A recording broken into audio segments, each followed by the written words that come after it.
Você já ouviu falar em tecido conjuntivo hematopoético mieloide linfóide? Que palavrão é este, professor? Então fique comigo, que eu, professor Dedé, aqui do Dasclos, vou mostrar para vocês o que é este tecido e qual o seu papel no nosso organismo. Estamos falando das células que compõem o sangue, ou chamados também de elementos figurados do sangue, ok? Então acompanhe comigo, na videoaula de hoje nós vamos trabalhar um pouco destas células, os seus papéis, as suas funções no organismo e como estas células aparecem no Enem. Vem comigo! Olha só, primeiramente eu queria mostrar para vocês, galera, a origem das células que compõem o sangue, os elementos figurados. Então, olha só, as células sanguíneas, ou o sangue como um todo, ele é formado a partir de uma estrutura chamada de medula óssea vermelha. Não podemos confundir medula óssea com medula espinhal. A medula espinhal, ela está presente dentro da coluna vertebral. Já a medula óssea vermelha, ela é encontrada em alguns ossos, em algumas cavidades ósseas do nosso organismo e é conhecida pelo nome de tecido conjuntivo hematopoético mieloide linfóide. Então, este palavrão que eu apresentei para vocês no início da videoaula nada mais é do que a medula óssea vermelha encontrada na cavidade de alguns ossos, ok? Então, uma das funções do esqueleto, podemos dizer assim, além da sustentação, da locomoção, que funciona como verdadeiras alavancas, é também a produção de sangue. Nem todos os ossos apresentam a medula óssea vermelha. E aqui nós temos, galera, duas linhagens que nós podemos perceber. Olha só, nós temos uma linhagem que é chamada de linhagem mieloide e uma linhagem que é chamada de linfóide. A partir da linhagem mieloide, nós vamos ter a produção das hemácias, a produção das plaquetas e também dos glóbulos vermelhos, como eosinófilos, basófilos, neutrófilos e os monócitos. A partir da linhagem linfóide, a síntese e a produção dos linfócitos B e também linfócito T. Então, primeiramente, é muito importante conhecermos a origem do sangue.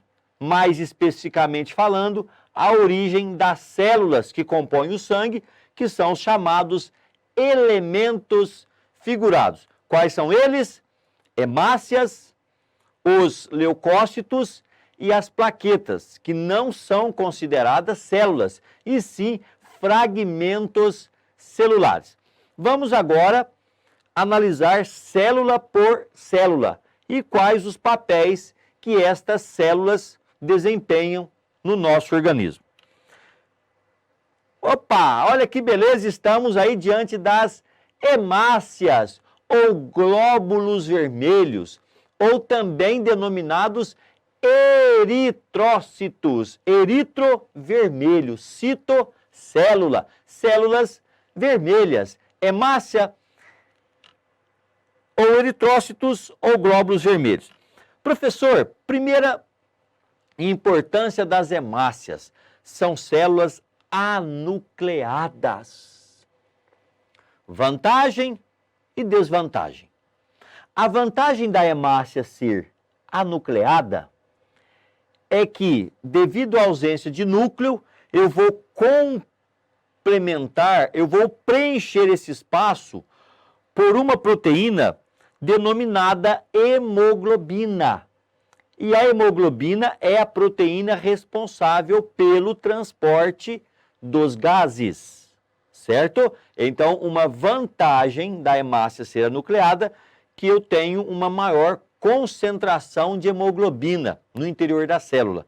E a desvantagem é que a hemácia, sendo anucleada, a sua durabilidade, o seu tempo de vida é reduzido. Uma hemácia, ela dura em torno de 90 a 120 dias. Depois, essa hemácia senescente, esta hemácia velha, vai ser destruída no fígado ou no baço. E um importante elemento encontrado nas hemácias é o ferro. É no ferro que se liga o oxigênio que será transportado para o nosso corpo.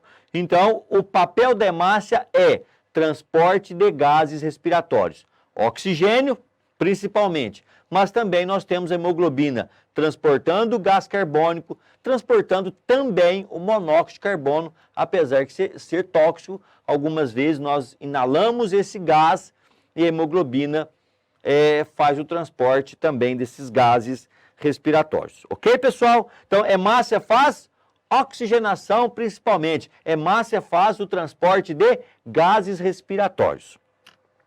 Leucócitos. Leuco quer dizer branco, células brancas. E essa linhagem, podemos dizer assim, são importantes para a defesa do nosso organismo. Nós temos o sistema imunológico? Sim. E várias formas de defesa. Primeira linha, segunda linha, defesa inespecífica, defesa específica. Mas hoje eu quero apresentar para você, que está aí preparando para o Enem, para vestibulares, quais são as células, quais são os leucócitos e que papel cada uma delas desempenha no nosso organismo. Então nós temos dois grupos de leucócitos, os grupos chamados de granulócitos e agranulócitos.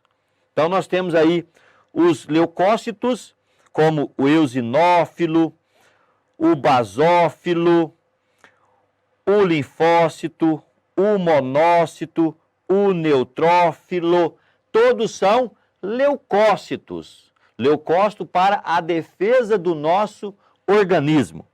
E são divididos em granulócitos, ou seja, leucócitos que apresentam granulações no citoplasma. Então nós temos aí o eosinófilo, você consegue perceber muito bem que ele apresenta um citoplasma com granulações, assim como os neutrófilos e também os basófilos.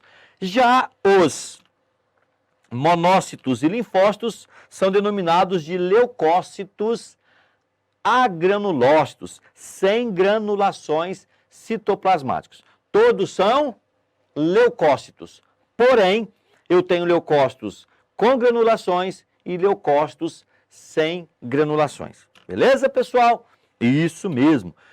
Granulócitos, neutrófilos. Que papel os neutrófilos realizam no nosso organismo? Os neutrófilos realizam o papel de fagocitose de partículas estranhas, de bactérias. Então, qualquer patógeno que porventura entre no nosso organismo, os neutrófilos terão este papel, fagocitose, englobamento de partículas sólidas, estranhas ao nosso organismo. Os basófilos estão muito relacionados a processos alergênicos. E os basófilos liberam heparina, que é uma substância anticoagulante, e também histamina, um importante vasodilatador que vai permitir que principalmente neutrófilos e monócitos possam atravessar a parede do capilar sanguíneo num processo chamado de diapedese. O outro grupo de leucócitos muito importantes são os eosinófilos. Os eosinófilos representam um grupo de leucócitos que estão envolvidos em reações do tipo processos alergênicos e também parasitários, principalmente aqueles que estão envolvendo aí vermes, beleza? Então, dentro dos granulócitos, nós temos os neutrófilos, os basófilos e os eosinófilos. Em processos alergênicos, quando nós vamos analisar um hemograma, nós percebemos um aumento no número de eosinófilos em doenças parasitárias e de basófilos em doenças alergênicas, em processos alergênicos. Beleza, pessoal? Falando um pouquinho agora dos leucócitos agranulócitos, ou seja, aqueles que não apresentam granulações no citoplasma. Nós temos os linfócitos B e T. Dentro do linfócito, da linhagem linfócito B, nós temos aí os linfócitos B, que vai diferenciar em plasmócitos, e esses plasmócitos serão responsáveis pela produção de anticorpos. Enquanto o linfócito T, eles são responsáveis pela destruição das células, são chamados linfócitos citotóxicos. Mas temos também os linfócitos auxiliares e os linfócitos reguladores. Toda essa especificidade do linfócito B e linfócito T, nós estudamos dentro da imunologia do sistema imunológico. E um outro tipo de leucócito agranulócito são os monócitos. Monócitos são células grandes, são células que conseguem atravessar a parede ou atravessarem as paredes dos capilares num processo chamado de diapedese, e a partir do momento que o monócito atravessa a parede do capilar, ele passa a ser chamado de macrófago, uma célula grande com uma atividade fagocitária muito importante para a defesa do nosso organismo. Então, recapitulando, 2 leucócitos com função fagocitária, neutrófilo e macrófago, que é um monócito diferenciado, ok? Linfócito B produz anticorpos, linfócito T, atividade citotóxica principalmente. Aumento no número de leucócitos, nós chamamos de leucocitose. Diminuição no número de leucócitos, leucopenia. Aumento no número de hemácias, poliglobulia. Diminuição no número de hemácias, nós chamamos de anemia. Então é muito importante estes conceitos para que você possa interpretar um hemograma, ok? Então, se os leucócitos estão aumentados, leucocitose. O meu organismo está preparado, está defendendo, né, contra o patógeno. Na anemia, a diminuição no número de hemácias e também na concentração de hemoglobina faz com que o indivíduo tenha uma canseira, né, uma indisposição, uma apatia, falta de energia porque diminui o transporte de oxigênio até a célula. E falando um pouquinho agora das plaquetas, ou também chamadas de trombócitos, plaquetas que não são consideradas células, e sim fragmentos celulares de células denominadas de megacariócitos. Então, o que a gente está observando aqui no fundo são as hemácias em vermelho e em branco, meio acinzentado, nós vemos aí as plaquetas ou trombócitos, daí o nome trombose, trombose. Então as plaquetas são elementos muito importantes, oriundos aí dos megacariócitos. Qual o papel das plaquetas, professor Dedé? Coagulação do sangue. Então nós falamos muito em tampão plaquetário. E essas plaquetas são muito importantes, então, no processo aí da cascata de coagulação que nós vamos interpretar agora. Olha só, quando a gente fala em cascata de coagulação, nós temos uma lesão tecidual. Com essa lesão tecidual, nós temos a ativação das plaquetas. E por meio da ativação das plaquetas, a liberação de uma enzima chamada tromboquinase ou tromboplastina. Esta enzima tromboquinase ou tromboplastina, olha só, em presença do cálcio plasmático, nós vamos ter a conversão de protrombina em trombina.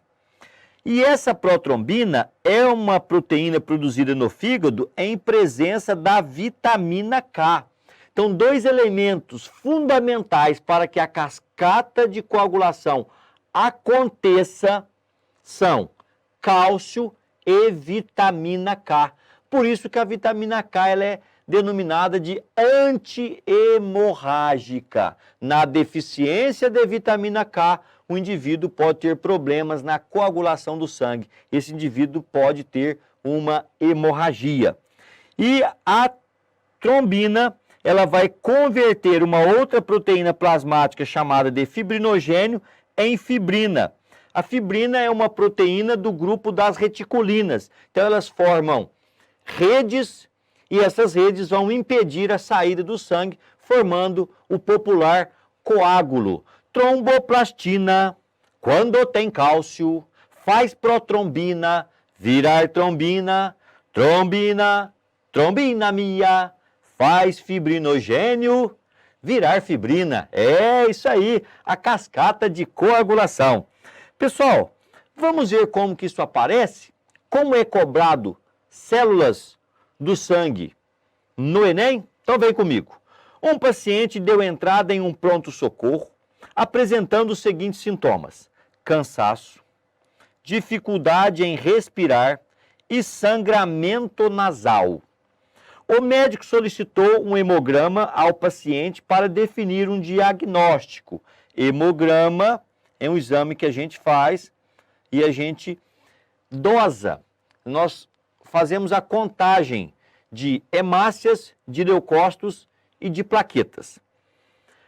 Olha só, glóbulos vermelhos, número normal, 4,8 milhões por milímetro cúbico de sangue. Este paciente tinha 4 milhões por milímetro cúbico de sangue. Ok? Muito bem. O número de hemácias está abaixo do normal. Glóbulos brancos, de 5 mil a 10 mil por milímetro cúbico de sangue, 9 mil neste paciente. Concentração, aí a quantidade está boa. Plaquetas, 250 mil a 400 mil por milímetro cúbico de sangue. O paciente está com 200 mil plaquetas, ou seja, está também abaixo do normal. Então nós temos aí um número abaixo do normal de glóbulos vermelhos e também de plaquetas. Vamos ver o que o examinador colocou para nós. Relacionando os sintomas apresentados pelo paciente com os resultados de seu hemograma, constata-se que o sangramento nasal é devido à baixa quantidade de plaquetas, que são responsáveis pela coagulação do sangue. Opa, até aqui tudo certinho, né? O cansaço ocorreu em função da quantidade de glóbulos brancos, que são responsáveis pela coagulação sanguínea. Primeiro, glóbulos brancos não estão relacionados com este cansaço. Glóbulo branco está relacionado com a defesa do organismo e nem é coagulação sanguínea. A dificuldade respiratória decorreu da baixa quantidade de glóbulos vermelhos que são responsáveis pela defesa imunológica? Não. A responsabilidade da defesa imunológica cabe aos leucócitos e não aos glóbulos vermelhos. O sangramento nasal é decorrente da baixa quantidade de glóbulos brancos que são responsáveis pelo transporte de gases? Não. Responsáveis pelo transporte de gases são as hemácias. A dificuldade respiratória ocorreu pela quantidade de plaquetas que são responsáveis pelo transporte de oxigênio? Não. Transporte de oxigênio, hemácias. Plaquetas, coagulação do sangue. Portanto, letra A de Antônio. Professor Dedé, professor de biologia. Galera, espero que vocês tenham entendido um pouco mais, compreendido as células do sangue, as suas funções. Beleza? Se você gostou, deixa o seu like. Não deixe de inscrever no nosso canal. Não deixe de ativar o sininho de notificação, porque vem muita coisa boa aí para você. Um abraço do Dedé e até!